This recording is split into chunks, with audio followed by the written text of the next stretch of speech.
So first up, this isn't a review of one of the driving test centres. This is actually a comment I've received on one of these videos that I'm doing on helping people understand the mistakes they make on driving tests. And it's in response to the comment about checking your centre mirror on approach to a green traffic light. Now here Olga says, yes, I failed my first driving test with going on an amber light and didn't check the centre mirror before approaching. The reason I've put this in, Olga, is I just want to congratulate you, and I think you're setting a fantastic example here by accepting your mistake and analysing it and learning from it.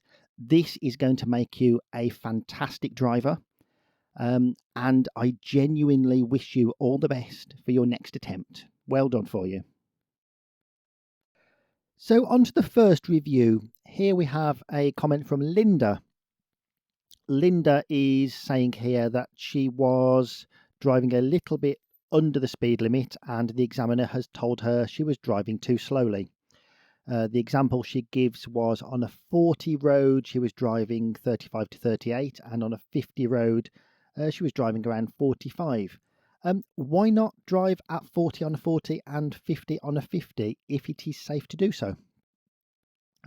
What we've got to think about is we should be driving to the speed limit if it is safe. Now, if we're not driving at the speed limit, we are potentially holding up traffic behind us. We're not making sufficient progress. So what is possible here is that you've been failed for not making progress when it would have been safe to do so. Let's look at your other point though. This is more interesting here. Coming down a hill towards a tight downhill junction, and there was a car was waiting to join your road, and the car in the junction was quite close to the centre line, so when you turned left your back wheel hit the curb. Okay, when you're turning left from a major road to a minor road, there is still a give way line. We tend to think of the give way line as the two rows of dashed lines from which we emerge onto a major road from a minor road. But here we have also this single dotted line, which is still a give way line. So actually, if there is not room for you to join the side road, then you still give way and you actually wait in the major road, still with your signal on so that you're telling people what you're intending to do, until it is actually safe for you to proceed. We do have this misconception that touching the curb is acceptable, but mounting the curb is not. It very much depends on the situation at the time. So it could be that maybe there was a pedestrian there.